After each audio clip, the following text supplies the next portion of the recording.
Well, first day, one guy I don't see here today is Ed Daniels, and I'd like to pass on our, heartfelt sympathies to the family. Ed's still in serious condition, and our thoughts are with him and the family, hoping for, a recovery, from the tragedy that he's going through. So wish him the best and the family, and hope for a speedy recovery, and hope to see him back here this fall. With that, today's first day, and there's so much excitement. Obviously, the first day of practice, the guys, I thought, did a great job in the drill work that we had. You're always worried about the first day when you don't have all the equipment on, that it becomes one where guys are on the ground. You're worried about injuries, and I thought, the leadership, the understanding of how important it is to compete, even when you're not in a full equipment situation, really resonated for me today. I was really, really happy about the speed. I was really happy about the execution. Clearly, the weather conditions are different than what they worked out in. They didn't have pads on. They didn't have helmets on. So there's going to be an acclimatization period where, we're going to have to continue to condition our football team. But by and large, I was pleased with the competitiveness, the focus of the group in terms of how they went through each and every drill. So from a head coach's perspective, from 35,000 feet, it was a really good day. A lot of things to work on and clean up, obviously. Some things I've got to work with the coaches on in terms of, just the little details. But, again, pretty good first day. So with that, we'll open it up to questions. Coach. It looks like you guys are, really rotating a bunch of defensive backs at several different positions, but just one of the ones we noticed today, Sage Ryan at corner. Do you see that sticking, or do you see him moving back to safety? Just maybe talk about some of the guys you've moved around as you start fall camp today. Yeah, we're cross-training him. We got a lot of work. Certainly he played corner for us last year, as you know. We wanted the entire spring to be safety, and now we're going to begin that cross-training. So we feel like he'll become, that one player that can play both positions for us. Hey, Brian. Trey Dez Green, the youngster, looks like a guy that's going to see the field at some point.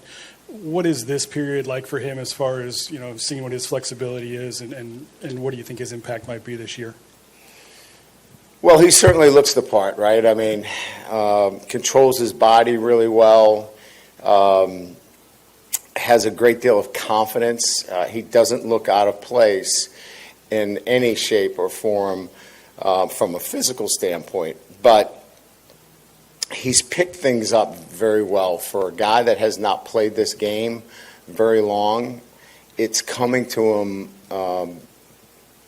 I don't want to say easy, but it has not been a very difficult transition for him. And that all bodes well for players that are in their first year. I don't want to stand here today on day one and, say, hey, he's going to play in the first year. But my experience has told me that guys that transition quickly with his kind of physical attributes, they tend to show real quick, and he certainly looks the part.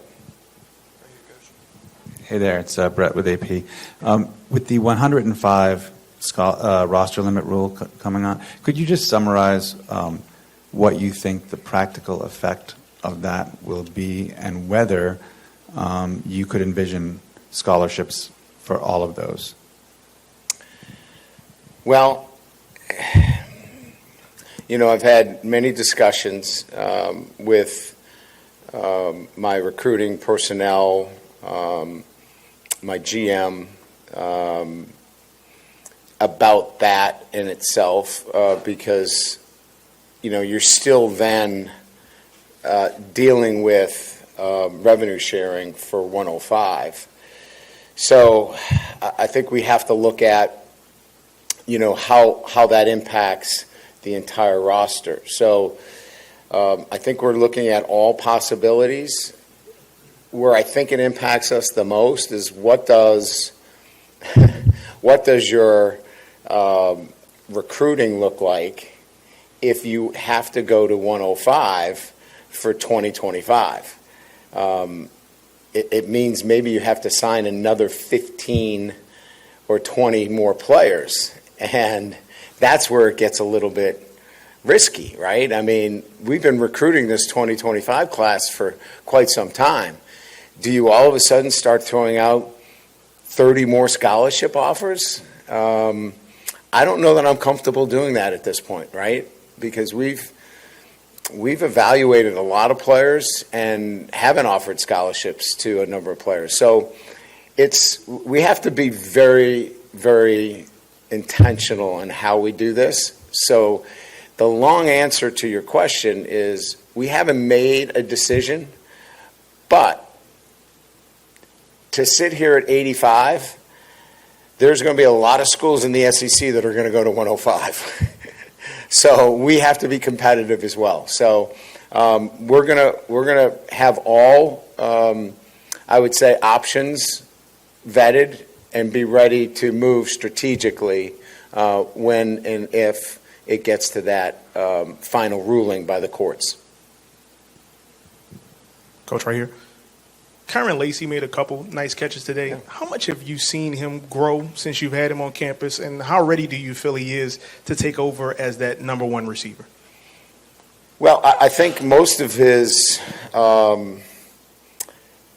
growth has been by virtue of him being the guy, if you will, now, right? I mean, Neighbors is gone.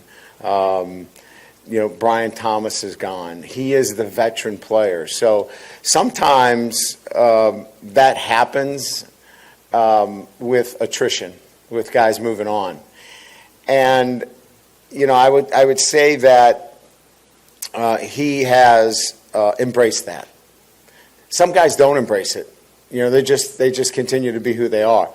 He's embraced that and wants to be that next great wide receiver at LSU. We have such a great tradition, and so he wants to live up to that standard. And so I've seen a great deal of growth since our winter workouts began, and then spring ball, and then the last 7 weeks in the summer workouts, and then today. So it's been fun to watch that maturation.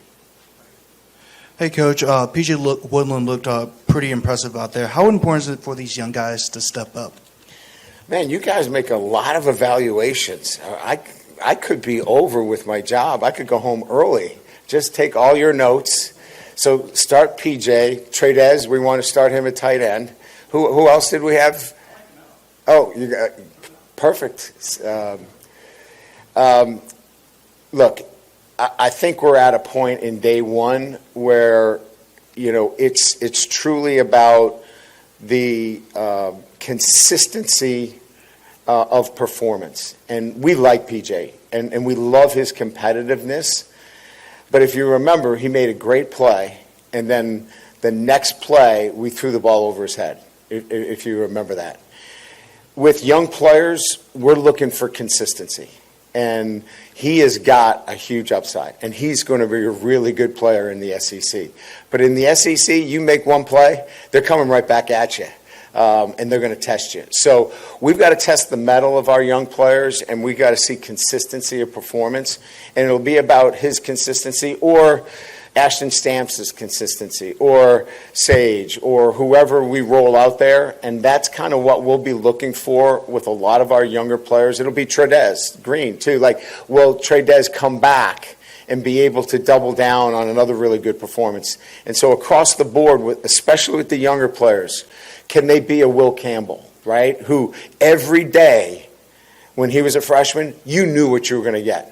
He was going to bite down on his mouth guard, and he was going to give you a consistent performance every day. Coach, over here. Brian, you talked about the offensive line being a strong point in the spring. Can you talk about, is it a seamless transition for DJ and Cohen at center? And secondly, having four of those starter five probably leaving after this year, how important to get backup depth on the O-line in this camp? Oh, there's no question that second unit becomes invaluable. Now, we're going to have some continuity at the center position, but certainly that second unit now trying to gain some continuity, at that group, that's going to be, key for us going into next year. But I'll be honest with you, our focus is really getting that center position solidified. Seamless transition in that there's four guys. That's the seamless transition. Because they can really prop up that center position because he's got two guards with him that are going to be able to pick up any issues that he may have in terms of communication. And so that's really our focus, and staying in the present is really getting that center position locked down for us. Hey, Brian. Questions about two of your corners. What are y'all allowing JV and Toviano to do right now? Because it seemed like he was at practice. Yeah. And then how close is Zy Alexander to being full go? Javion's been reinstated by the university. As you know, he was suspended from the university, and he was reinstated on Thursday. And so he's back in football activities, and we'll kind of get him, going again, back in the mix. And obviously he'll be a competitive player for us. He played for us last year, and get him going as he works through, his legal matters. The second part of the question was? How close is Alexander? Yeah. He's been cleared for everything. But I think it's similar to John Emery, right? I mean, John's cleared for everything. But when you have a knee, you need to experience some things like getting tripped up in the hole or cutting off of it and feeling the scar tissue and going, oh my goodness, that's what that feels like. So I think Alexander's got to go through, planting and cutting and feeling that. And so he's full go, but he's in that process of getting back into football activities, and that sometimes takes some time before you feel real comfortable.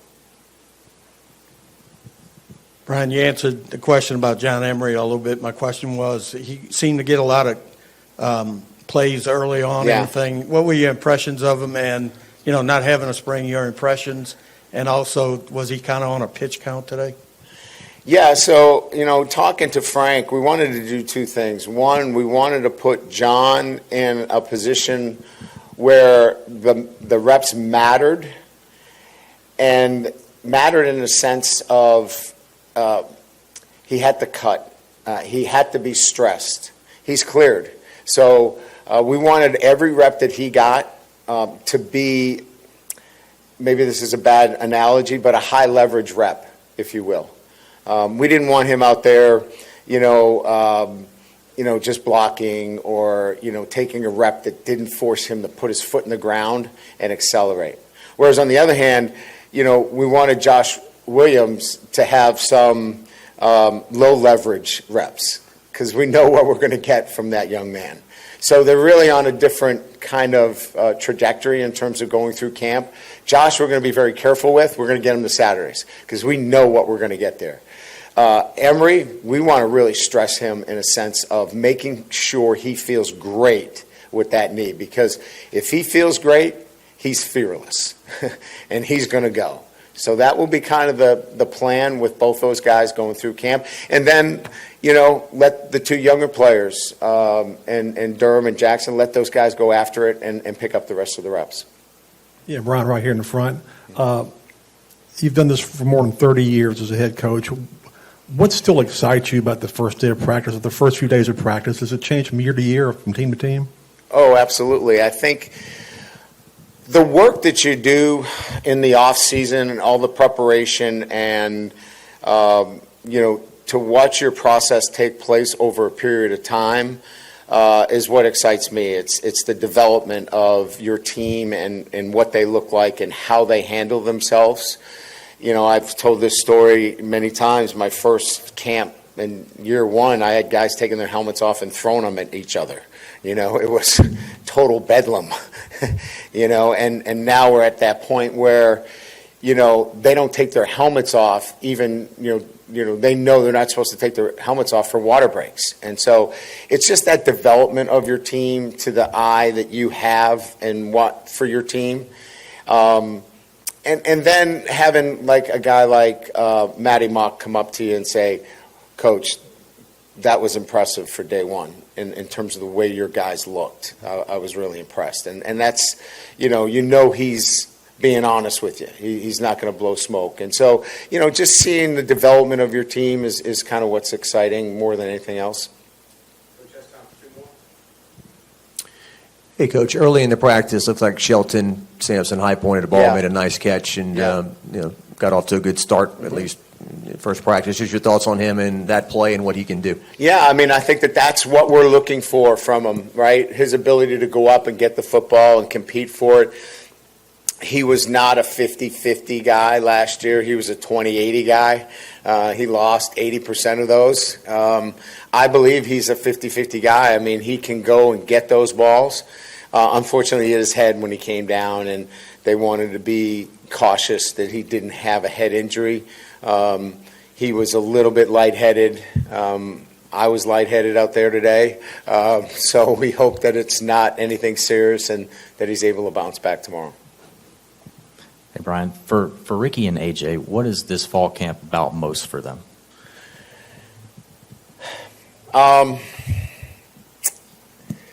It's a layered question, right? We could go on, a long time on the quarterback position, but to be succinct in terms of what would make me happy would be doing the little things really, really well. You don't have to be spectacular. We have a really good offensive line. We have, I think, outstanding wide receivers, and we have complementary pieces. Do the little things well. And if you do that, you can win football games if you're called upon. You can't make the colossal mistakes. You've got to be able to do the little things uncommonly well. And if you do that, you're going to find yourself in a position to go in and help us win if called upon. Good? All right. Thanks, guys. Appreciate it.